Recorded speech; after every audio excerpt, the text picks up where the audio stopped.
Welcome back. I'm Beth, and today we're in for a cozy bookish recap. I'm excited to talk with you about all the books that I read this fall. That's right, I'm calling it. Fall is over. I'm looking at the window right now and it's completely blanketed in snow. When I go outside, the air is starting to hurt my face, and that is a definite signal that winter is here. I'm gonna start with the last series that I completed, and that is Mistborn by Sanderson. This is a fantasy series where we're following main character Vin, who starts out as a bit of a pickpocket. She lives on the streets. She doesn't have the safest life, but she falls in with this kind of band of misfits who are putting together a plan to overtake the corrupt government. This series had one of the most interesting magic systems that I've read in some time. It's called allomancy, and the idea is that people are born with these different abilities to wield a certain type of metal. Depending on what metal that is, it gives you a sort of superpower. Most people were born with the potential to only use one of those metals, but if you have the potential to wield all of them, you're called a mistborn. There are a lot of mysteries in this series that don't get fully resolved until that third book. For example, what are the mists that are covering this divided country, and who is the titular hero of ages? Titular, I hate that word. I don't think this is gonna shock any of you, but I did not love this series. I was having a really hard time with it. I don't know if it was the writing style or just the characterization. I felt like I didn't get enough from Vin and Ellen to really care about them, about their relationship. They felt kind of like archetypes to me rather than solid real people. Appreciate the heck out of the magic system and the way that that is organized, and I will still read more from the author. I just felt like this series was a miss for me. Next up is a historical fiction with a dash of romance and a pinch of magical realism. That is The Love Elixir of Augusta by Lynda Cohen Loigman. This book was very sweet and wholesome, kind of a second chance romance told through two points of view. Our main character, Goldie, grew up in her father's Brooklyn pharmacy. This is in the 1920s. She has an older sister. After the death of their mother, her father's aunt moves in with them in their apartment above the pharmacy to look after the girls and keep the house running during their father's tireless late-night shifts. Goldie is fascinated by her aunt's abilities to heal. They're kind of at odds with her father's hard medicine point of view. Her aunt listens closely to people's complaints, and then she mixes up herbal tinctures and a homemade chicken soup that is somewhat magical. This book is deceptively simple. It's quite short, but it has the restorative powers of a jar of homemade chicken soup when you need it most. This is a book that I think would be great to pick up if you feel a reading slump coming on and you want to fall back in love with reading and stories and just give your brain a little bit of a break from a complex plot of a classic or a series. I'm pretty sure I heard about this next one from Tori on Tori Talks. I think the video was something about favorite standalone fantasy. I don't remember. I'm so sorry, but go follow her channel anyways. This is a young adult fantasy, originally published in 1974, so it's been around for a while. Sybil is the last living descendant of a family of wizards. She lives in a stone house on a mountain, and her closest friends are magical animals that she's found and keeps close. There's only one missing creature in her collection, and she's been studying for years to be able to recover it as well. She lives alone, but she has a friendly next door neighbor, and she's been safely avoiding the wars and conflicts outside her house in the neighboring kingdoms.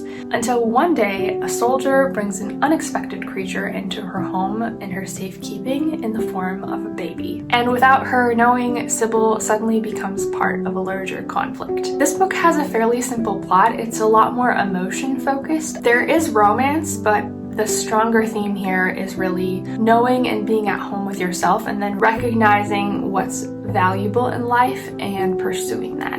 I highlighted a few of my favorite quotes from this one. "You go your own way always, and I never know what you're thinking, what you're going to do, and now you're laughing at me. I did not come all this way from Searle to have you laugh at me. She shook her hair back, the blood bright in her face. She slipped her hand over his and felt his fingers turn to close automatically around it. I am sorry, but Corin, that is what I need you for now. I have fought for myself and fought myself, but there's no joy in that. It is only when I'm with you that I know, deep in me, how to laugh, and there's no one who can teach me that but you. He gazed at her, his mouth crooked in the beginnings of a reluctant smile. Is that all you need me for? She shook her head, the laughter fading. No, she whispered. I need you to forgive me, and then perhaps I can begin to free of myself. There is no one but you who can do that either. Love this one. Highly recommend. A pretty highly anticipated read for me this year was Richard Osman's newest book. This is a breakaway from the Thursday Murder Club series, and it begins with We Solve Murders. This book is in the mystery genre, but to me, it's the textbook definition of a caper. The three principal characters feel very solidified early on, and I feel like when we have that, we can just run with the plot. Retiree Steve has a close relationship with his daughter-in-law, Amy. Maybe it's just because they have a similar work history, or that they enjoy each other's low-key approach to life, but they talk on the phone every single day.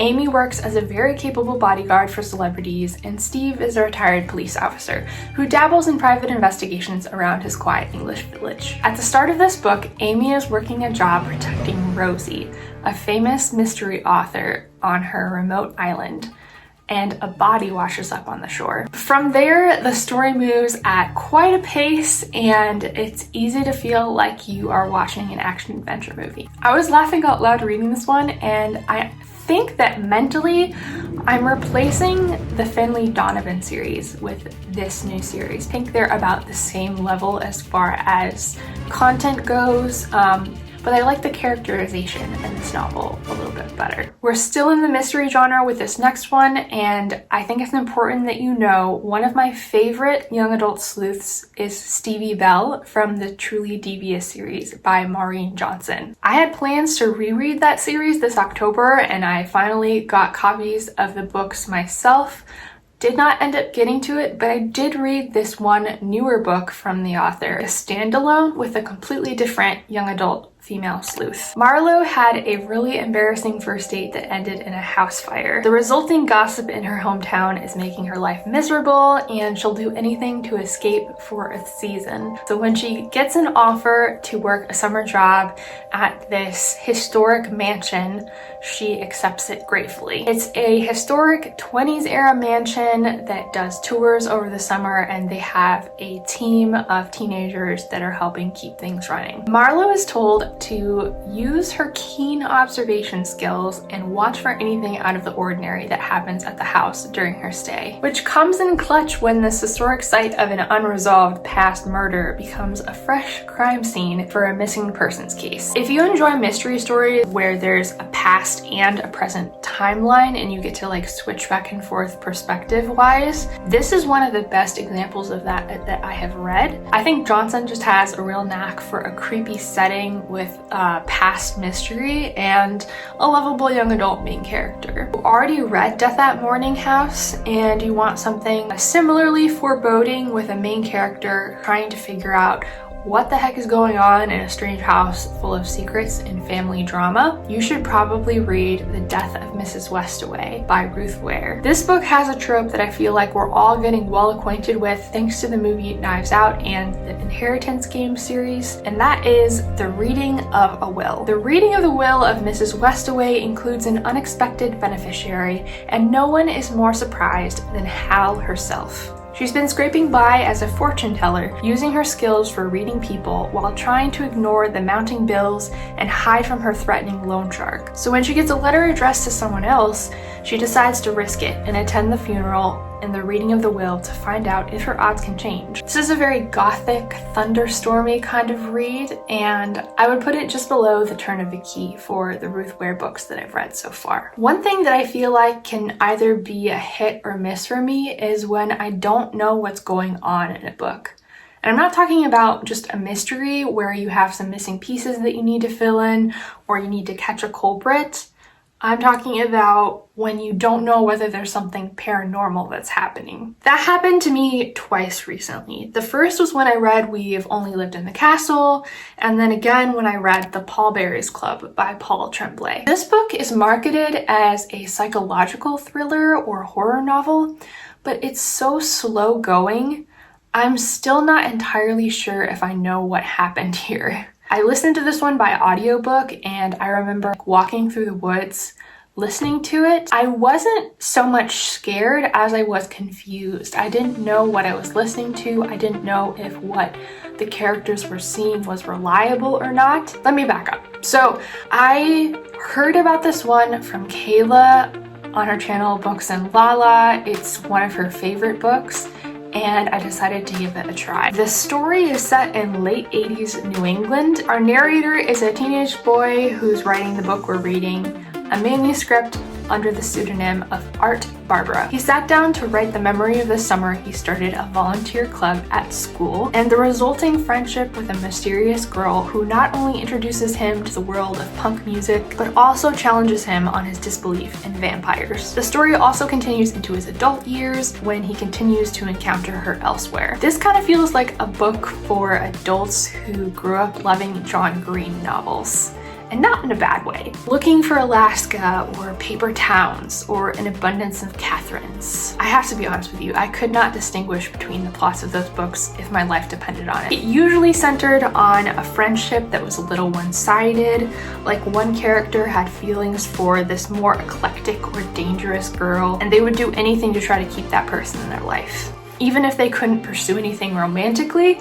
But the girl is so troubled that she leaves them one way or another, and all that person can do is process the trauma and be thankful for the memories. Oddly specific, I know, but this book also feels like it was made for kids who grew up reading those kinds of stories who are now adults. You watched Stranger Things and you loved it. You binge watched The X-Files. I think this is very coded for you. It wasn't a favorite for me, but I still appreciate what it did, and I love the fact that it's mixed media. All of these different annotations in there by our mysterious female character giving Art notes on his manuscript. I will never not love a mixed media presentation, even if the story itself is still lacking something, in my opinion. Speaking of, another mixed media that I read was The Examiner by Janice Hatlett. The setting is Royal Hastings University Multimedia Art Course, and the cast of characters is the instructor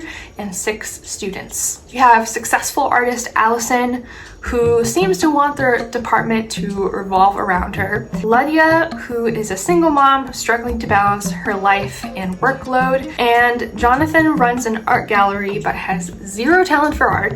Retiree Patrick owns an art supply store, but he can barely understand his cell phone, let alone design software. Meanwhile, corporate bro Cameron tries to juggle the course with his job in the city, and he does neither very well. Then there's Jen. She's a gifted young sculptor, a promising student, but she will fight for the grade she feels she deserves, and she's not above reporting her fellow classmates if they go beyond the line. This story is told through emails, through message boards, syllabus, project reports, and there's some threads that have the entire class on them, and then others that are just private to 2 or 3 people. So it really feels like getting to read other people's messages, and I feel like there's just something about that that will always appeal to us as people, because we would never ethically do that in real life, but to be able to have permission to do that for a story is really gratifying. This is the second book I've read by the author, and I didn't love the first one.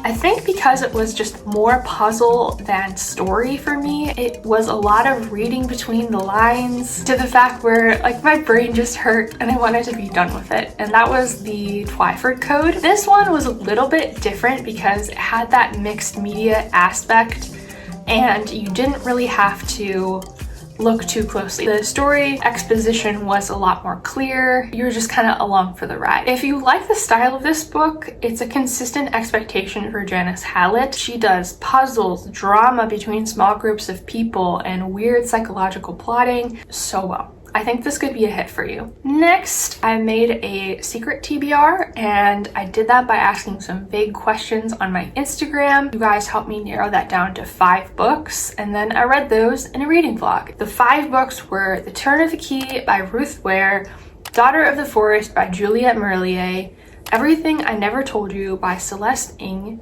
We Have Always Lived in the Castle by Shirley Jackson, and Evil Under the Sun by Agatha Christie. So I had some mixed experience with each of those, and if you want my full thoughts. Also a pretty fun week because I had my birthday.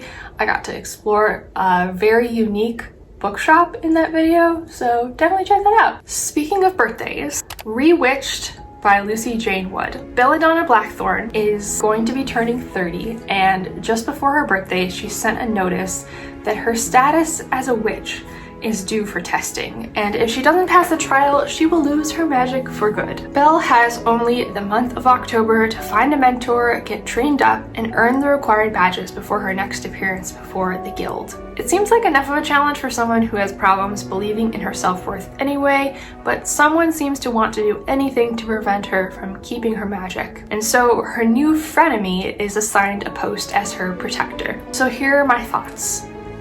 I don't think this book is a romance. I feel conflicted saying that this is a romantasy because I don't feel like the romance was a big enough piece, but neither was the fantasy really. It was more about the main character kind of discovering her self-worth and self-confidence. There's some really good messaging in this book about standing up for others and giving them a second chance, standing up for yourself. However, I had no patience. I had a nearly 30-year-old main character who was passing on some pretty good opportunities in life just because she didn't feel up to it.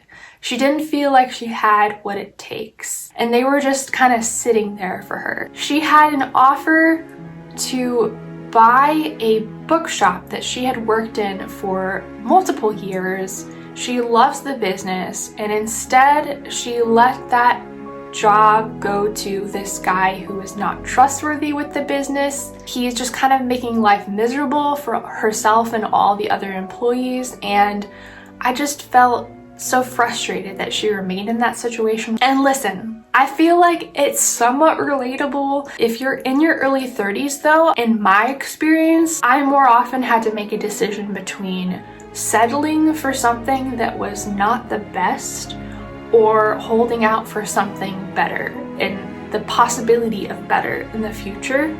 And I think that that's not the decision that our main character is making. She has a very easy and clear good thing that she can choose, but she doesn't feel that she deserves it. And because of that kind of like passivity, I wasn't really interested. Maybe it says more to a young adult audience, someone who's like at the very beginning of their 20s than it does to me who is in the middle of my 30s. If you would like to read about a classy, confident lady, my recommendation is to check out The Third Gilmore Girl by Kelly Bishop. This book, I'm very happy to say, was a recipient of the Goodreads Choice Awards. It won for the best memoir this year. Well deserved. I voted for this one. I listened to the audiobook and loved it. I thoroughly enjoyed learning about Kelly and her life and career thus far. Famous for her role as the grandmother in the Gilmore Girls. However, she had a very theater-centered start.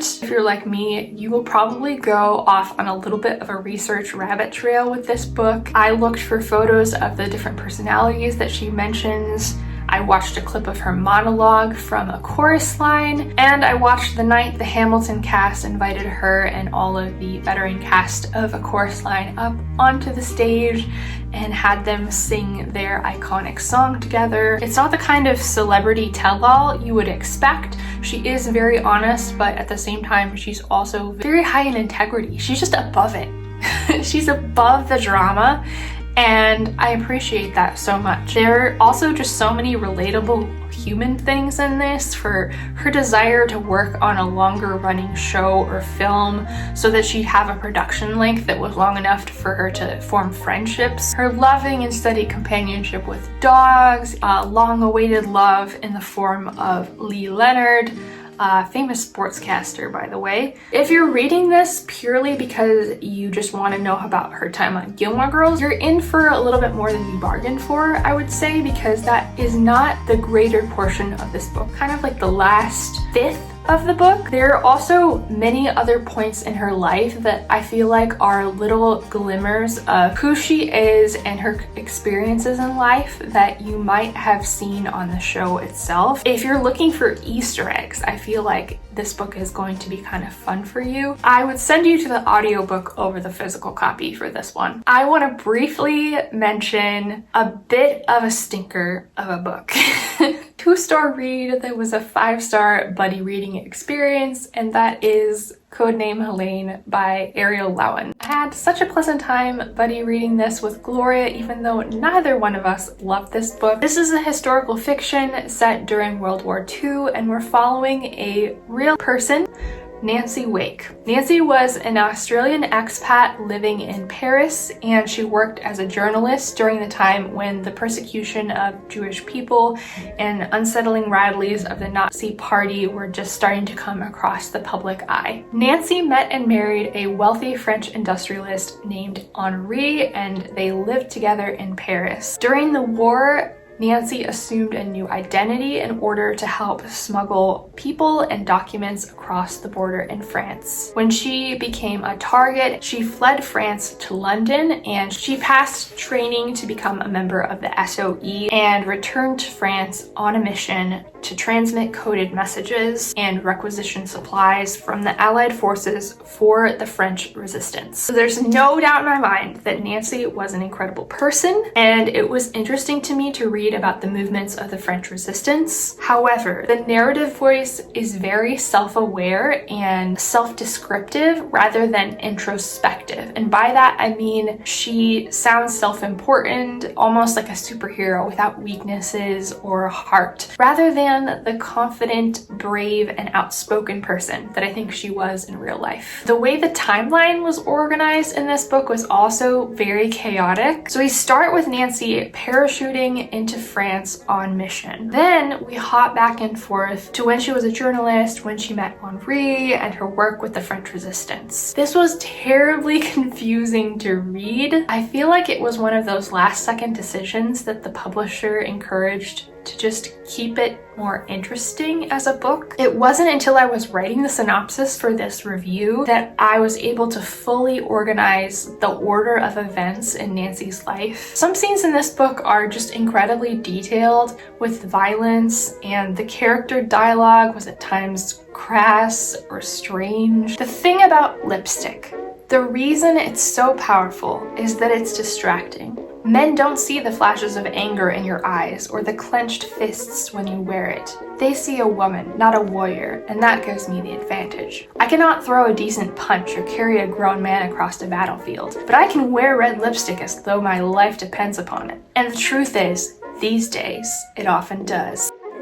It was just so surprising to me how unrelatable the main character was, in contrast to the Frozen River. Complete opposite. Reading T. Kingfisher has been a win for me this year. A Wizard's Guide to Defensive Baking young adult fantasy set in a kingdom where magic is becoming outlawed. 14-year-old Mona works in her family's bakery, where her unique magical powers are coaxing baked goods to be their best, to rise, to crisp, also making gingerbread men dance. But one early morning, when opening the bakery, she finds a body on the floor, and she is the person blamed. Mystery to kick things off. There's some very quirky characters on the side, magical baking. It's just fun. I enjoyed it. Not everything feels wrapped up with a bow, and our main character expresses something about that in the end. I just kind of love that they addressed that. This book was lighthearted and funny and fast-paced. I read several of the quotes out loud to Jeff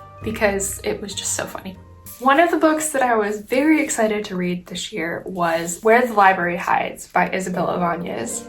This is book 2 in the Secrets of the Nile series. I feel like this is another example of a duology that I felt didn't quite hit it. I did do a reread of the first book, What the River Knows, before starting this second, and I still love this one just as much, if not more, and I really loved reading from this Fairy Loot edition that I thrifted. It's such a beautiful book. It has beautiful end pages and the stencil on the spine, but it's just gorgeous, and the reading experience in this edition was just really fun. So I love my reread. I think I would even bump the star rating up for this first book. It ends on quite a cliffhanger. There's a little bit of a suspicion surrounding one of the main characters and their motivations. I think everyone was very excited to find out what happens in the second book. Sadly, I have to be on the bandwagon of disliking the way that the conflict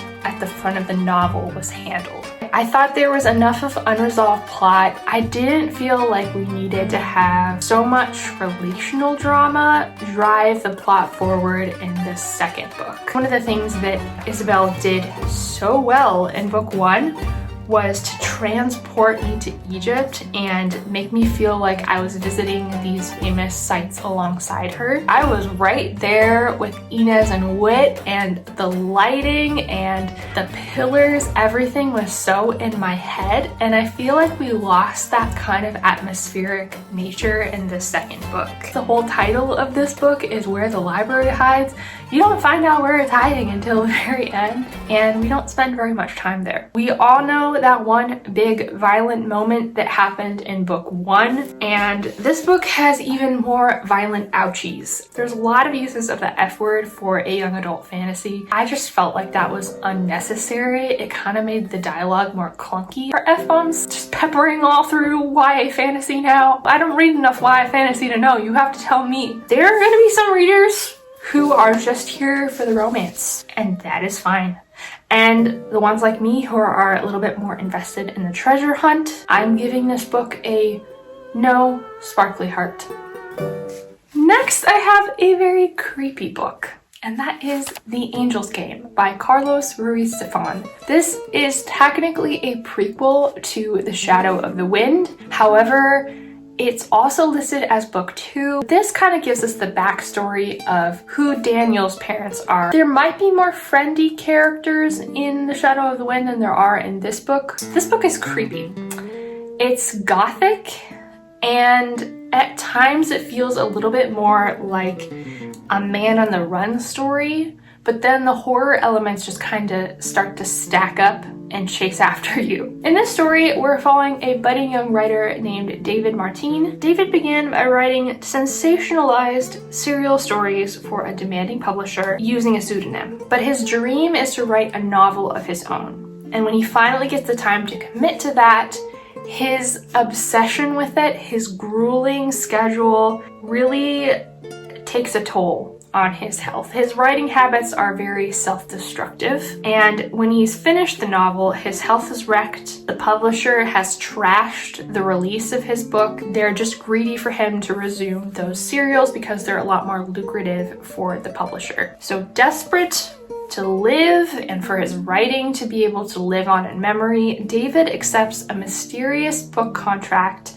from a sinister figure. Later, when he grows suspicious of his new boss and reluctant to finish the book, David starts to pick up the trail of the previous writer who struck the same bargain. This turns out to be a dangerous game because the closer that David gets to the answers, the tighter the conspiracy draws around him and those he holds dear. Feel it's worth noting, this book still has fault in that there are not very many good female characters. There is one who very much has some mental health issues, yet she kind of becomes just a friend, like non-romantic interest of our main character. However, the other characters are a little bit more flat and surfacey, which I had a problem with in book 1, and Just in general, the way that women were described I felt was kind of male gazy, and I didn't like that. So I feel like this is slightly less, but it's still there. It's still something to be aware of. I was impressed by this book. The way that it sneaks up on you and not knowing what's happening is very similar to the way that the main character is feeling, and for that it's very clever writing.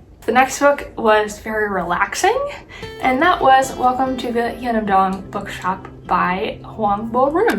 I loved the first quarter to third of this book. We're just following bookshop owner Youngju, learning about her everyday tasks and the things that she wants to get started in order to make sure her little bookshop can hold on for just a few months longer. She hires a barista, she invites guest lecturers to come and talk about their books, and she starts a book club. Following new barista Minjun as he learns about honing his craft of coffee brewing was another thing that I really enjoyed. How important just that pursuit of making a better cup of coffee became to him was really special. This book is a slow and quiet read. It's not very plot heavy, it's very introspective, but I'd recommend to actively read it. Like, grab some post-it notes or some tabs and pay attention to what stands out to you, because I think there's some good things to take away from it. The joy in a simple life over chasing productivity,